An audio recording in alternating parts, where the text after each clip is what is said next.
Alrighty. So, it's just about that time, isn't it?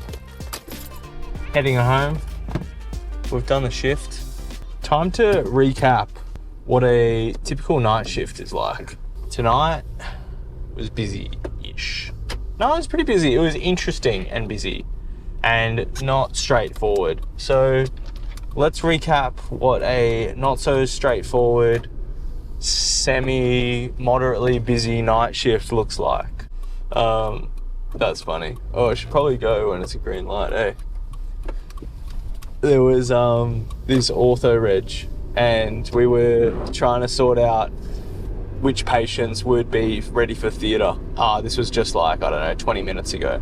They had 5 patients that were suitable to go to theatre and were on the waiting list for theatre, and we had 1, and my consultant wanted to do the first one, right off the bat. Wow, it's wet today, isn't it? Rainy day. Very rainy day.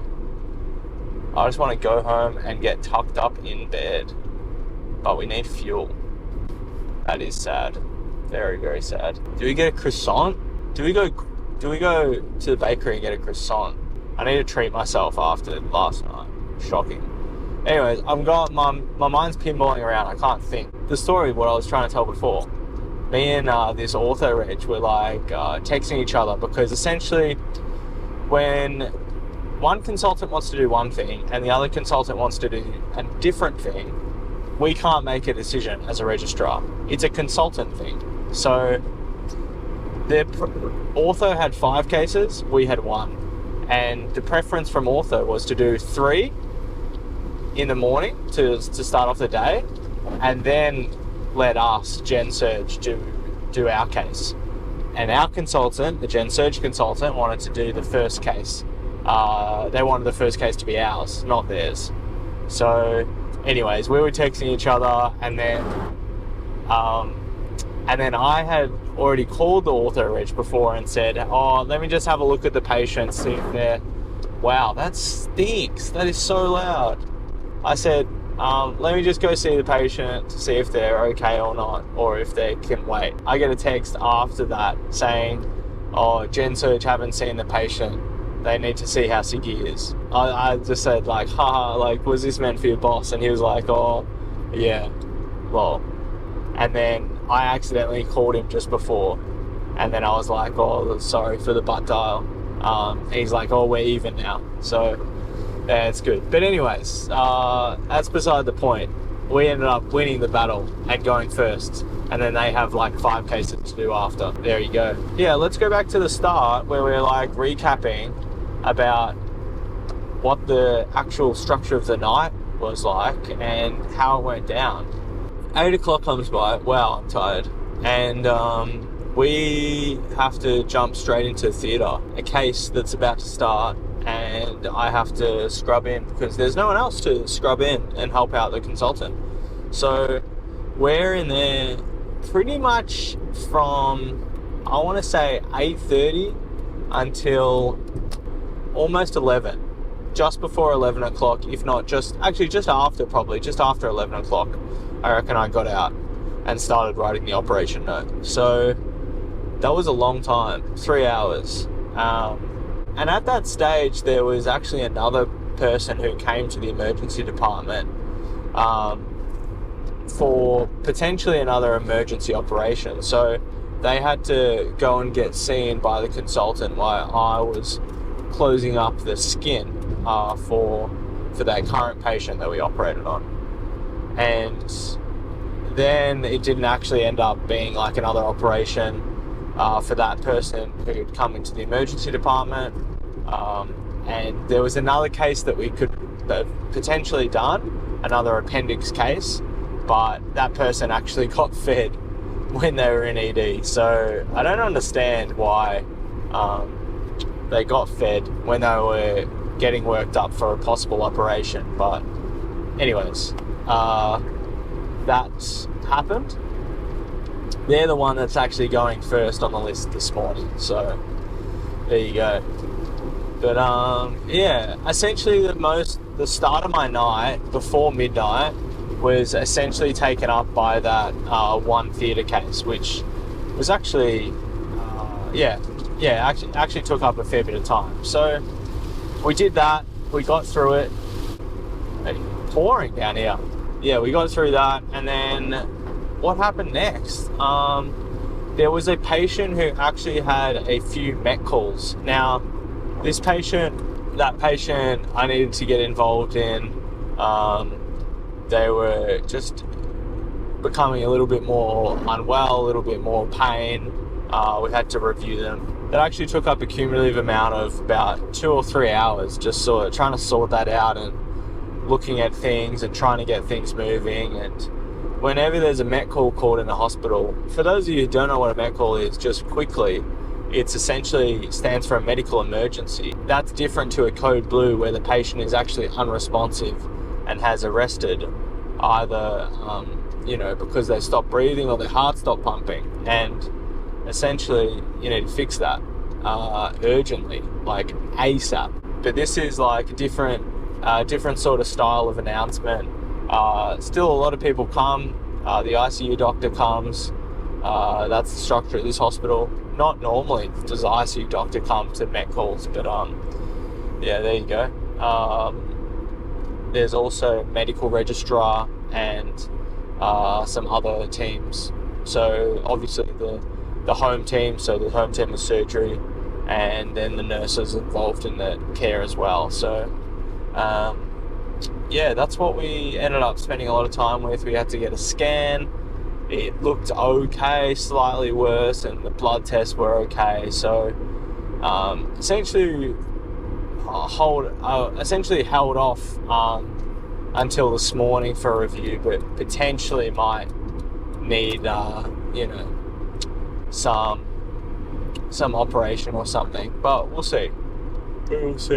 Apart from that patient who had a few Met calls, the other thing that took up our time was actually a patient who came into the ED.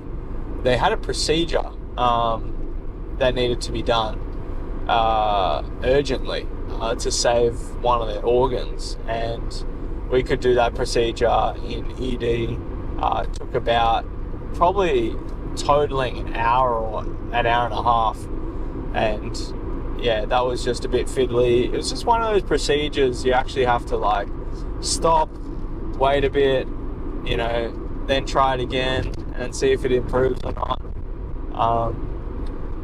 Specifically not going into too much detail for this for this particular case, because it actually doesn't happen that often. And I guess if you've seen me around, I don't want to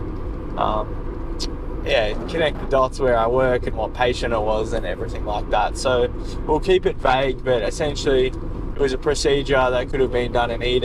If it didn't work in ED, it could have been done in the operating theatre. A similar type of procedure that essentially aims to fix the problem. But anyways, it ended up working. We got the patient fixed. They didn't want to stay in hospital, and we ended up sending him home. So they'll have a clinic to be followed up with. I might just stop in, because I think last time I didn't, and I got super tired. So let's just get a quick chai latte. I'm actually not too hungry, but I think I need just like a little bit of sugar to get me home. Or do I just go egg and bacon? I don't know. No, I think we have enough food at home. Let's just go a quick little chai latte, and we'll be done with it. Oh, we need fuel. We need fuel. Yeah, that's actually good. Why we stopped. I was like, why am I driving towards the fuel tank? We actually do need fuel. Anyways, maybe I get a coffee or chai latte from 7-Eleven. This could be good.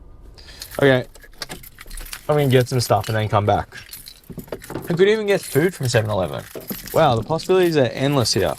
All right, let's do that.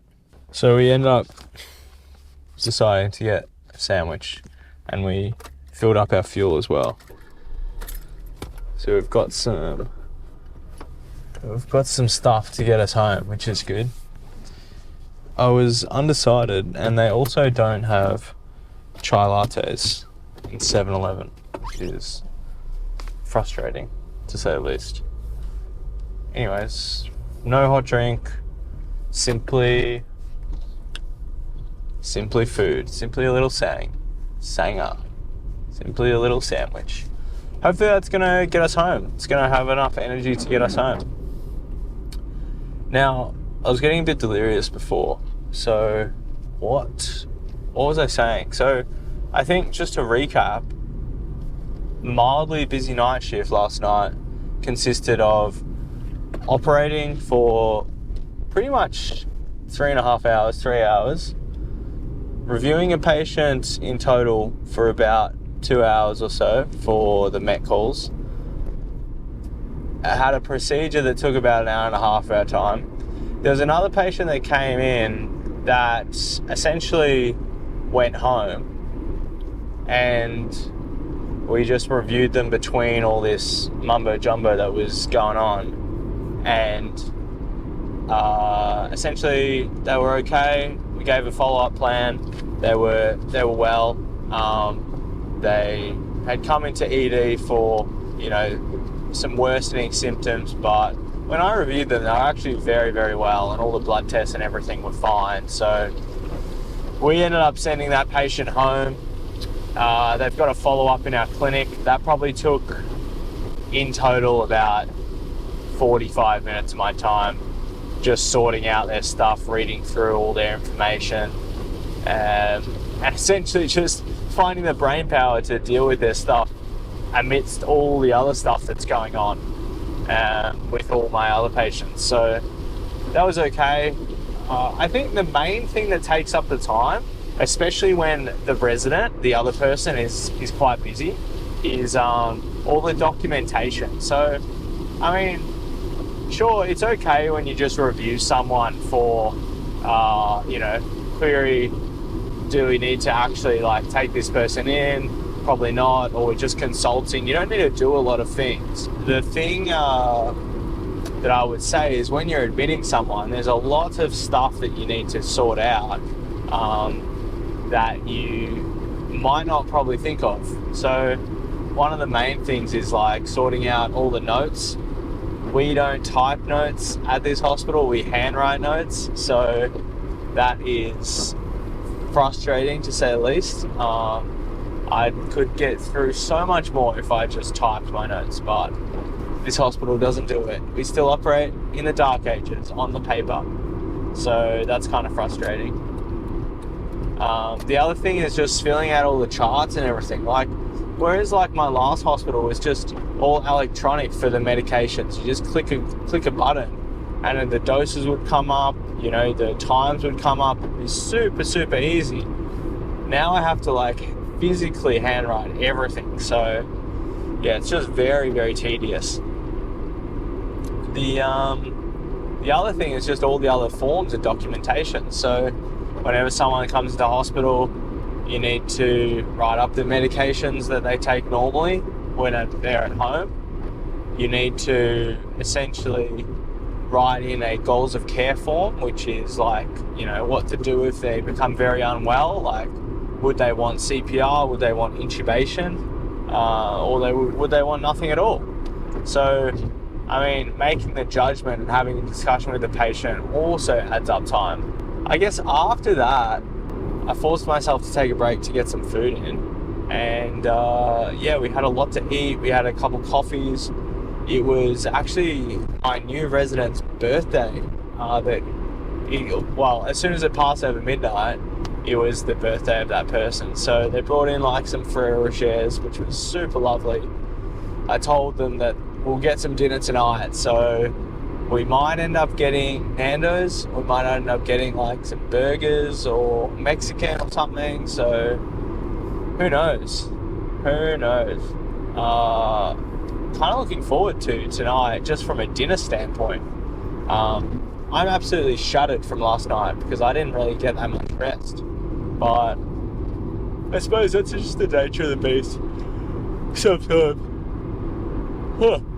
not everything came at once, but essentially there was like waves of it. Apart from the patient that we sent home, the patient that we fixed, we did a procedure and then they left.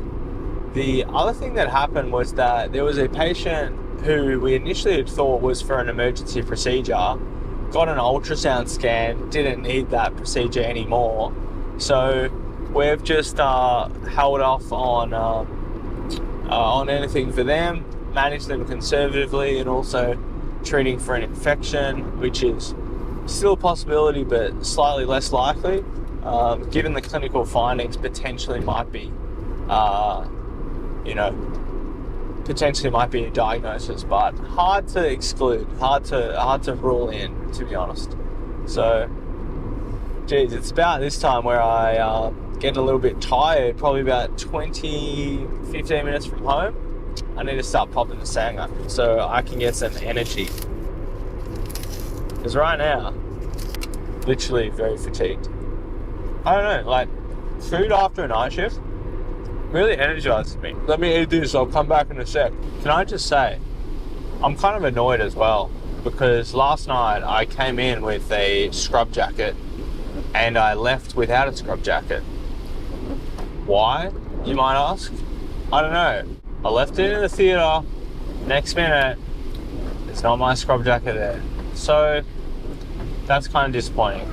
I'll be very honest. I don't know who decides to steal a scrub jacket like that, but I mean, I can understand. It's comfy as, like that really puts you in Zen mode, Well, just digesting that sandwich for like an hour. With the scrub jacket, I feel like I can do whatever I want. Like, my hands are in the pockets to the side, the jacket is like flapping in the wind. Like, it's really like sensual. It's very like professional looking. Also, it's like a blue lab coat, essentially. So, yeah. Anyways, just wanted to get that off my chest. A little rant for you guys. It's really bucketing down. My windscreen wipers are going haywire. I was thinking about planting some plants or some seeds at the moment. I mean, with this sort of weather, soil's going to be perfecto. So, do I just, sort it out? Jeez, my eyes are so tired. Let's Oh, that's actually alright. Oh, big incident. What's happened? No idea. Nothing, it looks like. That's essentially 3/4 of the night that we've covered. There was one other patient who actually got admitted. They had some inflammation of their pancreas, so what we call pancreatitis. Now, that was actually on the slightly worse side. Their pain was actually okay, their LFTs were off, but yeah, they essentially just had a bit of pain and CT findings of query, early worsening of it. So that was about an hour of my time. Eyes holding up barely.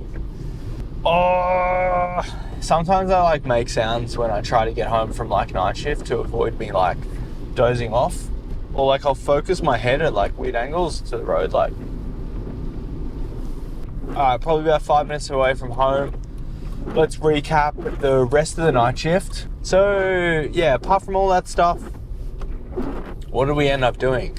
We watched a couple of highlights from the footy from the day before, which was good. We responded to a couple of messages that we had. We didn't get any study done whatsoever, but what can you do? That's fine. Yeah, I'm trying to think what else caught up the rest of the night. I just got dragged around to see a few different patients. Had to formally admit that patient who I was initially speaking about, who might have required an operation but end up doing it. But yeah, he actually required a combination, but ended up not going ahead with it. We didn't need to. Okay, the next part about the night shift is after we've reviewed the scans, we've admitted people, we've sent people home, we've done procedures on them. Oh, there was one patient, who didn't need the emergency procedure last night that came in then. essentially, it was well. We just like looked at them and yeah, wasn't too much. Nearly home. Should we play some radio? Radio? Aircon? Alright, almost there, baby. Almost there. The other thing that takes up a little bit of your time is updating the consultants and working out, especially for this hospital, what's on the emergency list. And I guess it will depend on what hospital you're at, but usually they might just have, one emergency list that's dedicated to emergency procedures and one gynae theatre that's available that's dedicated to any obstetric or gynecological emergencies. So yeah, you've got to update the bosses, but then also work out what the go is for the emergency operating list for the morning. Because essentially, you can't do any of the operations by yourself. Good. Alright, let's finish the rest of this conversation upstairs because I'm about to fall asleep. We needed to just get upstairs because we were falling asleep, honestly. But we got here, which is good. Now, what we've been doing, because obviously we're still very, very hungry. I've got a whole bunch of, here you go, whole bunch of frozen raspberries. I've been melting them because obviously it's better.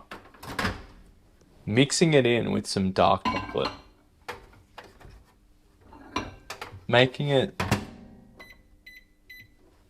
some sort of like weird chocolatey berry, I don't know. Not like a coolie, but like something. And then what we're going to do is we're going to put some granola with it.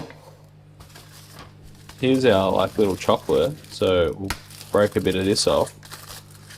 Obviously, give some for me because I'm hungry. And then mix that in. So that's going to be a treat and a half. Pretty sure we got up to the fact that we were caught up with these admissions. We had a patient that went home, and then eventually everything slowed down about 5:30. Although I got called from a ward about some patient that really was okay. Just had like, they just kept on asking me, like it was easier to sort it out myself rather than to handball it to someone. Because, you can't just handball everything, and it's quicker and it's easier and just better for patient care. The last thing, which actually takes some time up, is updating the bosses, because if there's nothing urgent overnight, you essentially don't need to contact them. You make a plan, you run with it, you look after the patients, and then you update them around about 7 o'clock, maybe slightly before. You need to update them on the plans for the patients, what you're doing, who's come in overnight, what you need to do for the day going ahead, if there's any other patients that have been sick on the ward, and what the plans are for them. And then once that gets done, so there's two bosses to update. I update urology and I update general surgery.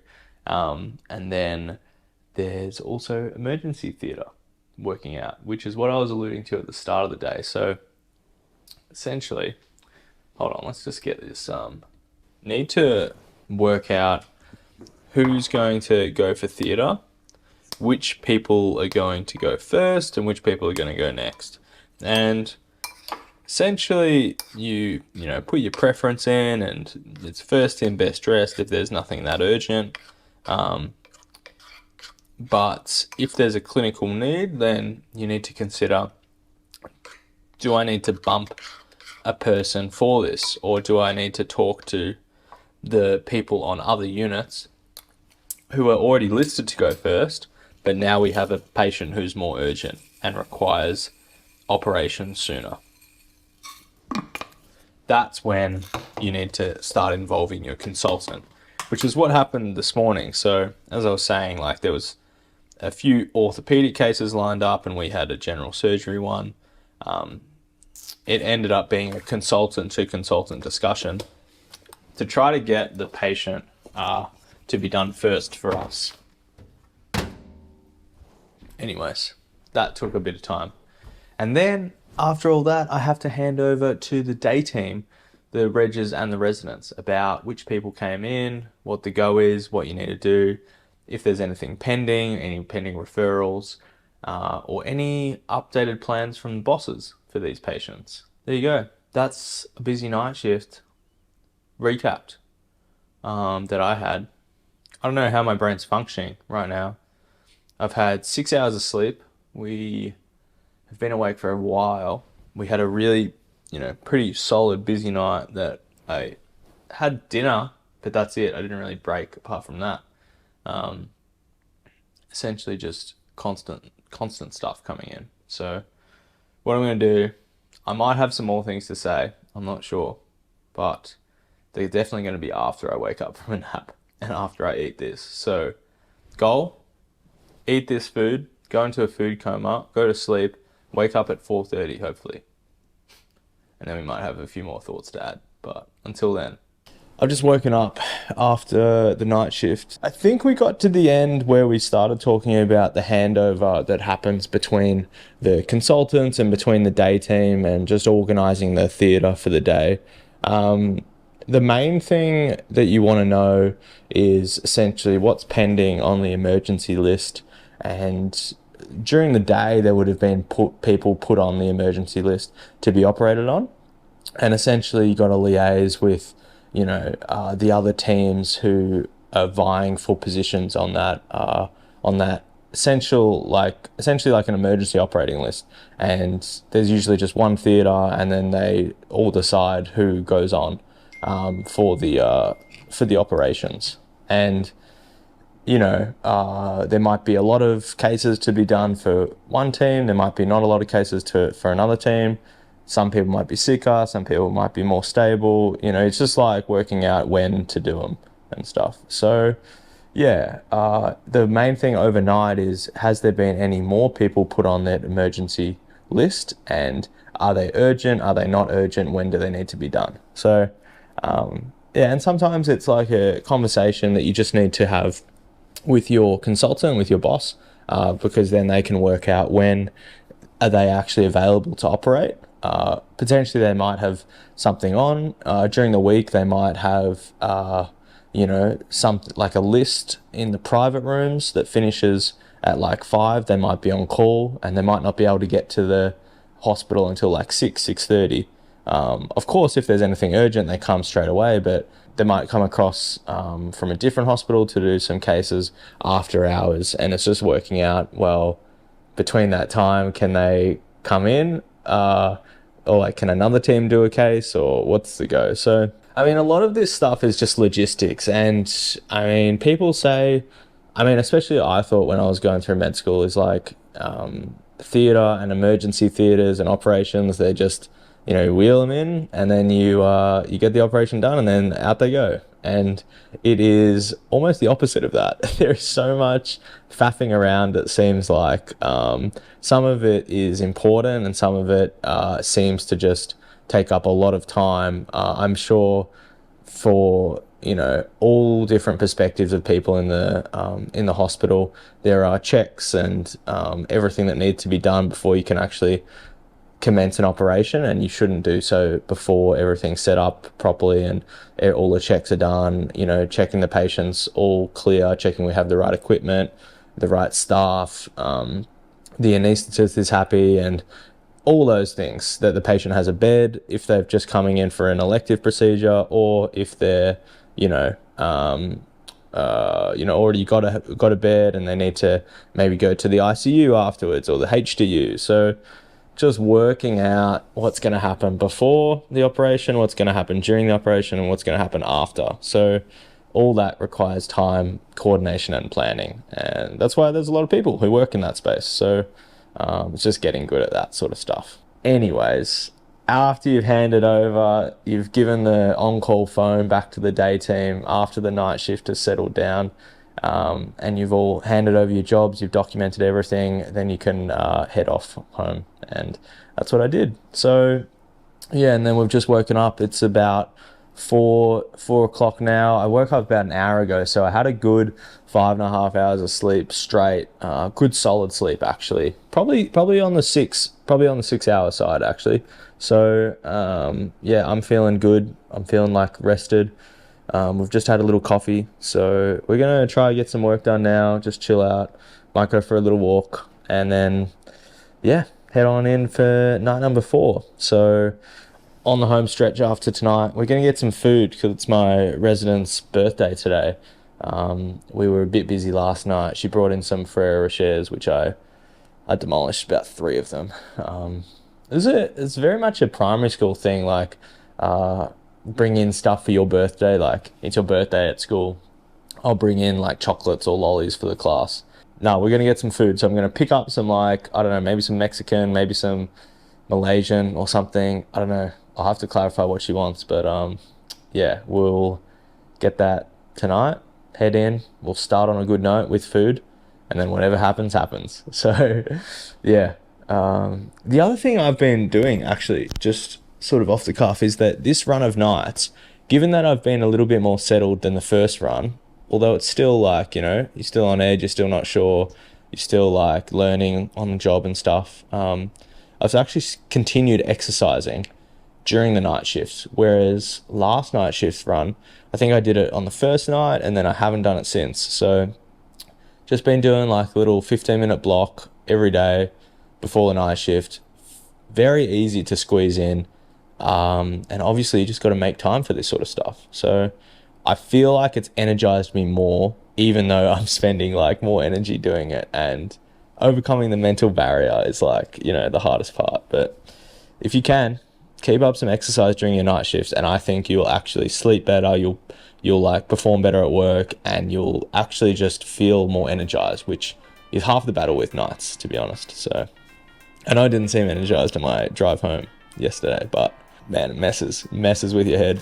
All right, let's chill out. I'll see you guys next time. All right, bye.